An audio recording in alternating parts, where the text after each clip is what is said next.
안녕하세요. 오늘은 2024년 6월 23일 일요일입니다. 교과 나눔 시간에 오신 여러분들을 진심으로 환영합니다. 이번 주는 2024년도 제2기 대쟁투의 마지막 교과인 제13과 하나님의 사랑의 승리입니다. 우리가 한 기회에 한번 만나다 보니까 지난번에는 3월 끝자락이었는데 그때 봄 기운이 완연했습니다.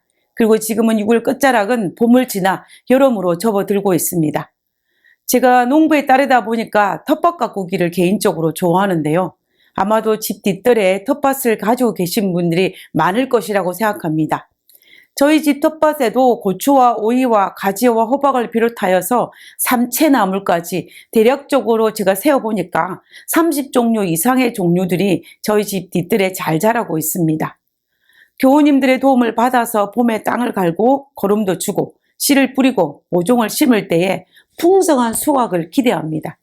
제가 제일 처음 수확하는 것은 뿌리 식물인 부추입니다. 그리고 지난 가을에 뿌려두었던 씨앗들이 자라서 이른 봄에 먹을 수 있는 야채들이 성장을 합니다. 그리고 6월이 되면 오이부터 시작하여서 여러 가지 작물들이 텃밭에서 수확물이 쏟아지는 것을 볼 수가 있습니다. 수확물의 많은 부분들을 제가 다 소비할 수 없을 만큼 많은 양을 하나님께서 허락하는 것을 경험합니다. 제가 텃밭을 가꾸면서 기도하는 것은 언제나 하나입니다. 하나님, 제가 오늘 최선을 다해서 따도 내일 딸 것을 염려하지 않고 딸 수 있도록 풍성한 수확을 허락하여 주십시오 라는 기도입니다. 그리고 그 수확물을 가지고 아침상을 차리고 교우님들과 그 수확물을 나눌 때의 기쁨은 정말로 그 희열 그 자체입니다. 그 기쁨을 알기 때문에 수확물이 나오는 과정이 비록 힘들 수는 있지만 힘들다고 생각하기보다는 제 마음속에 설렘과 기대하는 마음이 훨씬 더 큽니다. 그래서 제가 텃밭 가꾸기를 개인적으로 좋아하는 이유입니다.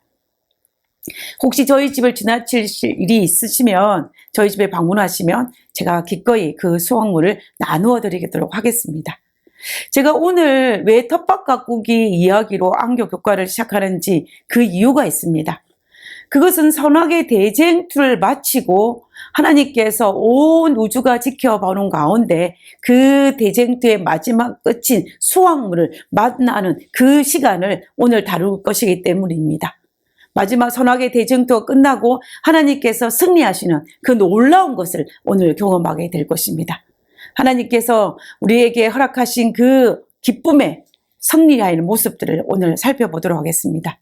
우리는 지난주에 이 선악의 대쟁투의 마지막 과정을 살펴보았습니다. 그러나 이번 주에는 그 수확물을 거두는 그 결과물인 하나님께서 승리하시고 하나님께서 어떤 축복을 허락하시는지 선악의 대쟁투가 어떻게 끝나고 온 우주가 그 결과 앞에 어떻게 기뻐하는지 그것을 오늘 살펴보도록 하겠습니다. 기도하고 오늘 교과를 살펴보도록 하겠습니다. 기도하겠습니다. 하늘에 계신 저희들의 아버지, 저희들에게 마지막을 알게 하신 하나님의 은혜로 인하여 감사합니다. 우리가 이번 한 주일 동안 하나님께서 우리에게 허락하신 그 대쟁투의 마지막 승리의 그 기쁨을 공부하고 묵상하고 그것을 나눔을 통하여서 우리에게 소망을 주시고 우리가 이 땅에 살아가는 모든 일들에 충분한 인내를 가질 수 있도록 주여 축복하여 주옵소서. 오늘도 그 기쁨 속에 우리를 초대하여 주신 하나님의 은혜로 인하여 감사드리오며 거룩하신 예수님의 이름으로 기도드렸습니다. 아멘. 감사합니다. 먼저 기억절에 있는 말씀을 읽고 시작하도록 하겠습니다. 계시록 21장 3절과 4절에 있는 말씀입니다. 내가 들으니 보좌에서 큰 음성이 나서 이르되 보라 하나님의 장막이 사람들과 함께 있음에 하나님이 그들과 함께 계시리니 그들은 하나님의 백성이 되고 하나님은 친히 그들과 함께 계셔서 모든 눈물을 그 눈에서 닦아주시니 다시는 사망이 없고 애통하는 것이나 곡하는 것이나 아픈 것이 다시 있지 아니하리니 처음 것들이 다 지나갔음이러라.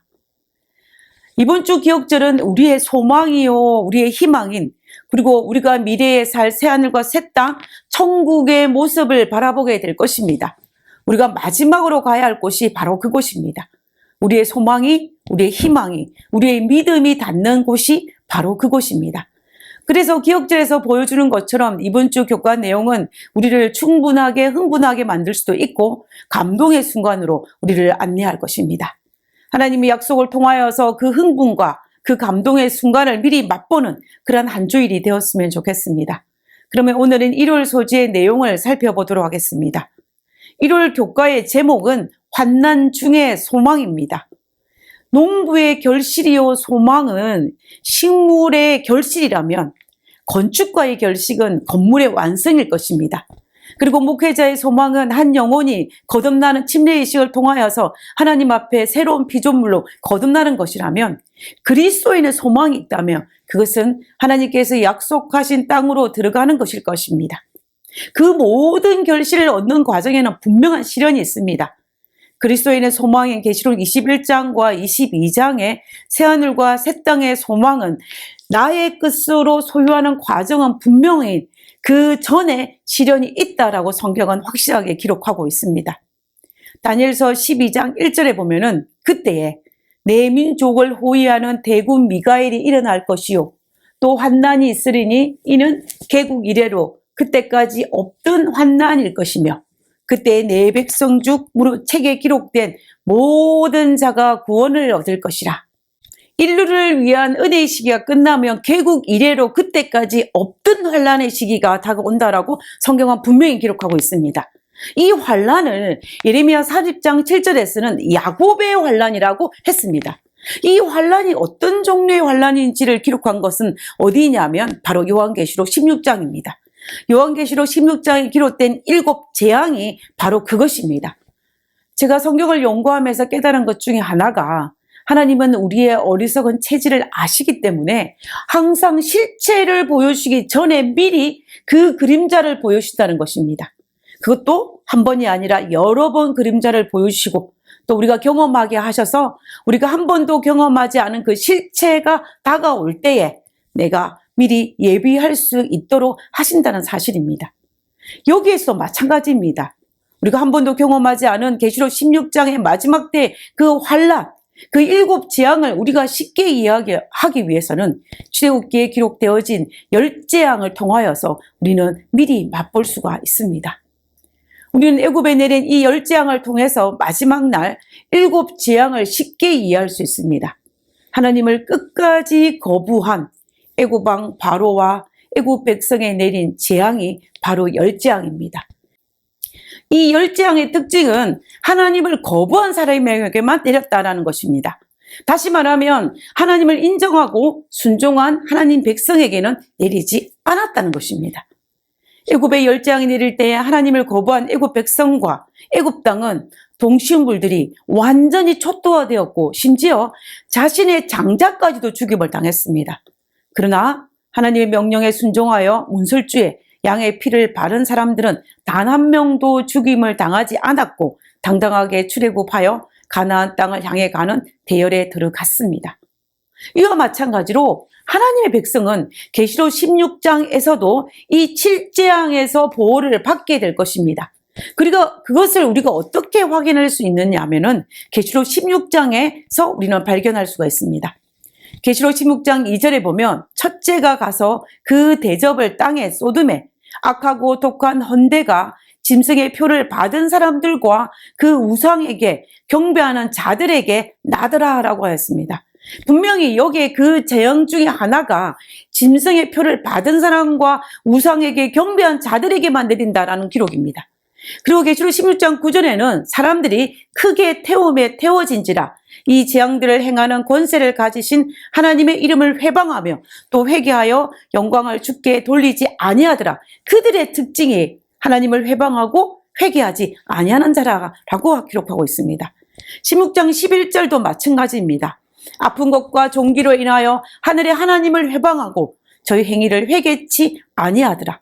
여기에 등장하는 반복된 구절을 통해서 볼 때에 하나님을 거부한 백성은 재앙을 받지만 하나님의 백성은 단 한 명도 재앙에서 제외되었다라는 사실을 우리는 발견할 수가 있습니다. 자, 그러면 여기에서 우리가 해결해야 할 문제가 하나 있습니다.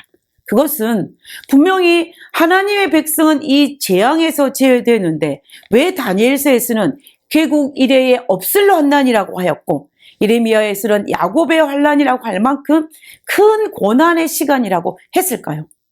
우리는 그 이유는 이것입니다. 칠지양이 내릴 때 요한계시록 15장 8절에 보면은 하나님의 영광과 능력을 인하여 성전의 연기가 찰 때라고 했습니다. 이것은 예수님께서 지성소에서 우리를 위해서 중보 사역하는 그것이 끝났다는 의미이고, 또 다른 의미는 은혜의 시기가 끝났다는 의미입니다. 또한 불의한 자는 그대로 불의하고 의로운 자는 그대로 의롭게 되는 구원받을 자와 구원받지 못할 자가 이미 정해졌다라는 것입니다. 그래서 고난의 때에 최후의 결정이 이미 났기 때문에 중보자 없이 우리는 그것을 통과해야 하는 것입니다. 그런데 문제는 이 사실을 이 땅에 살고 있는 어느 누구도 아무도 모른다라는 것입니다. 구원받을 자도 구원받지 못할 자도 아무도 모르는 것입니다. 이런 상황 속에서 이 땅의 칠지양의 영향으로 말미암아 지구는 초토화되는 것입니다. 성령의 철수로 말미암아 세상은 혼란으로 무법천지가 될 것이고 도덕은 땅에 떨어질 것입니다. 그때 악인들은 이 모든 책임을 재앙을 받지 않은 의인들에게 그 모든 책임을 돌릴 것입니다. 그러므로 하나님을 신실히 지킨 그들에게 이 책임을 돌리고 그들을 핍박하게 될 수밖에 없는 것입니다.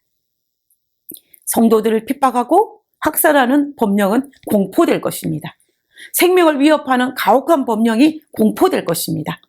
마치 에스더서에서 하만이 이스라엘 백성을 죽이기 위해서 아달월 13일의 날짜를 뽑아 놓은 것과 마찬가지입니다. 그리고 제사장 가야바가 예수님 십자가를 못 박을 때 뭐라고 말했습니까? 요한복음 11장 50절에 보면 한 사람이 백성을 위하여 죽어서 온 민족이 망하지 않게 되는 것이 너희에게 유익한 줄을 생각지 아니하는도다 하였으니, 여기에서도 마찬가지로 가야바가 예수님 한 사람을 죽여서 온 나라를 구하자고 백성들을 선동했던 그 동일한 일이 마지막 때에 일어날 것입니다. 하나님의 신실한 백성을 죽임으로 말미암아 이 지구의 재난과 환난과 고통을 해결하고자 그들은 백성들을 설득할 것입니다. 이때가 바로 성도가 겪어야 할 마지막 야곱의 환난의 시기입니다. 야곱의 환난을 창세기 32장에 등장하는 야곱의 모습을 통하여서 마지막 때의 야곱의 환난이 어떤 것인지를 우리는 미루어 짐작할 수가 있습니다. 창세기 32장에 보면은 야곱이 하나님과 아버지와 형을 속이고 장자권을 빼앗아 도망을 갔다가 고향으로 돌아오고 있었습니다. 그 돌아오고 있는데 자기에게 장자권을 뺏긴 에서가 자신이 돌아온다는 사실을 알고 자기를 죽이기 위해서 에서가 군사들을 데리고 온다는 소식을 야곱이 듣게 됩니다. 그때 야곱은 불안과 공포와 그리고 자신이 지은 죄에 대한 죄책감으로 가만히 서 있을 수 없을 정도로 힘든 상황이었습니다. 이런 상황에서 벗어나기 위해서 야곱은 유일한 희망인 하나님께 매달리는 기도하는 길을 선택했습니다. 아마도 야곱은 기도하면서 자신의 죄를 철저하게 자복했을 것이고 하나님께 긍휼을 구했을 것입니다. 그때에 한참 기도하여 있을 그때에 어떤 손이 야곱의 어깨를 붙잡았습니다. 아마 처음에는 야곱은 에서가 보낸 첩자가 자신의 생명을 빼앗기 위해서 왔다라고 생각했을 것입니다. 그래서 그는 밤새도록 실험하였습니다. 아마 야곱이 시간이 지남에 따라서 자신과 지금 실험하고 있는 이가 원수가 아니라 하나님의 천사임을, 하나님임을 알았을 것입니다. 그래서 새벽녘에 천사가 야곱의 환대포를 쳐서 야곱의 힘이 빠졌지만 온 힘을 다해서 천사에게 용서의 확증을, 축복을 구하는 것을 볼 수가 있습니다. 자신이 가지고 있는 이 죄책감과 두려움과 공포 속에서 해방되기 위해서 하나님의 용서와 축복이 그에게 절실히 필요했던 것입니다. 그 밤에 경험한 야곱의 이 내적 고통이 바로 야곱의 환난입니다. 영감의 교훈에는 이렇게 기록하고 있습니다. 성도들을 핍박하는 명령이 내릴 야곱의 환난의 때 성도들을 핍박하고 학살하는 법령이 공포될 것이며 그로 인해 성도들은 밤낮으로 자신의 구원을 위하여 주님 앞에 부르짖게 될 것인데 이것이 바로 야곱의 환난이다. 그때 모든 성도는 심한 영적 번민으로 부르짖게 될 것이며 그들은 하나님의 음성을 구원함을 얻게 된다. 아마 그때 많은 이들은 자신의 과거의 삶을 되돌아볼 때 희망이 없다는 사실을 발견하게 될 것입니다. 구원받을 만한 행동을 한 것이 보이지 않을 것입니다. 자신의 연약함과 자신의 무가치함을 깨달을 것입니다. 그리고 자신의 죄를 다 회개하지 못하지는 않았나 두려움에 쌓일 것입니다. 지난 과거의 죄악적인 삶과 하나님께 온전하게 회개하여 용서받지 못한 것이 있지는 않을까라는 그 생각에 두려움과 공포에 쌓일 것입니다. 사탄은 끊임없이 구원받을 백성들을 시험하고 핍박하고 그를 사용하고자 노력하면서 그를 두려움으로 몰아넣을 것입니다. 사탄은 우리의 모든 소망을 깨트리고자 할 것입니다. 그때 우리는 어쩌면 스스로 이 말씀을 기억하게 될지 모르겠습니다.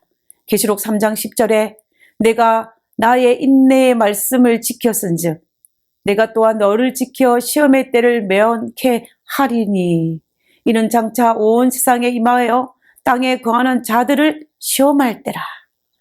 이 말씀을 떠올리면서 내가 혹시 이런 고난을 받는 이유가 회개하지 않은 죄가 아직 남아있고 내 죄 때문이라고 생각하고 두려움과 고민에 쌓이게 된다는 것입니다. 이렇게 하나님 앞에서 자신의 마음을 괴롭게 하는 내적 갈등이 바로 야곱의 환난입니다. 이 야곱의 환난을 어떻게 우리는 통과할 수 있을까요? 그 야곱의 환난을 통과할 수 있는 방법은 하나입니다. 그것은 야곱이 그러했던 것과 마찬가지로 하나님께 매달리는 것입니다. 하나님의 성품을 믿고 하나님께 매달리는 것이 바로 우리가 통과할 수 있는 비결입니다. 그날에 하나님의 절대적인 신뢰와 믿음에 따라서 어떤 이들은 이 야곱의 환난이 조금은 쉽게 넘어갈 수 있는 반면에 그러나 어떤 이들은 아주 혹독한 시련의 시간을 경험하게 될 것입니다.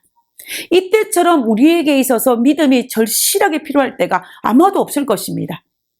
믿음으로 볼 수 없을 때에도 우리는 하나님을 신뢰해야 하며 주변 세상이 무너질 때에도 흔들리지 않고 하나님을 신뢰해야 합니다. 그러면 반드시 하나님께서는 약속하신 대로 야곱의 환난을 통과하게 할 것이며 재림하시는 하나님을 우리는 보게 될 것입니다. 그래서 우리는 마지막 환난의 때에 조금이라도 쉽게 이 야곱의 환난을 통과하기 위해서는 하나님에 대한 절대적인 신뢰와 믿음에 대한 연습이 우리에게 지금 필요하다는 것입니다. 그 연습들이 모이게 되면 우리는 넉넉하게 그 환난을 지나가게 될 것입니다. 우리에게 환난이 있을 때나 평안할 때나 상관없이 하나님에 대한 소망을 가지고 믿음의 연습을 해야 합니다. 그래서 오늘 하루도 하나님에 대한 절대적인 믿음을 연습해야 하며 그리고 마지막 환난을 잘 통과하기 위해서 우리는 그러한 일들을 반복해야 한다는 것입니다. 우리 모두 그러한 연습들을 통하여서 우리가 하나님에 대한 굳건한 믿음을 가짐으로 그 마지막 환난을 저와 여러분들이 잘 통과할 수 있게 되기를 간절히 바랍니다. 그럼 기도하고 일요일 소지를 마치도록 하겠습니다. 기도하겠습니다. 분명한 하나님의 약속을 알면서도 흔들리는 우리의 연약한 믿음으로 불쌍히 보옵소서. 시련을 겪으며 사라지는 관계가 아닌 환난도 끊을 수 없는 생명의 관계로 들어가기를 원합니다. 마음을 정결하게 하시며 소망을 굳게 붙잡게 도와주옵소서. 하늘에 계신 저희들의 아버지, 우리가 어떤 상황에 처하든지 간에 하나님에 대한 절대적인 신앙을, 절대적인 믿음을 잃어버리지 않도록 도와주시옵소서. 보이지 않는 시련의 시간이라 할지라도, 지금 환난 중에 있다 할지라도 하나님에 대한 믿음을, 하나님에 대한 신뢰를 잃어버리지 아니하고 더 굳건히 하는 저희들 될 수 있도록 도와주시옵소서. 그리하여서 우리가 마지막 때에 넉넉하게 야곱의 환난을 통과하고 우리에게 약속하신 예수님의 재림을 맞이하고 하늘에 들어갈 수 있는 그 특권을 누리는 저희들 되게 도와주시옵소서. 오늘 하루도 우리와 함께 하시는 그 하나님을 인하여 감사드리오며 거룩하신 예수님의 이름으로 기도드렸습니다. 아멘.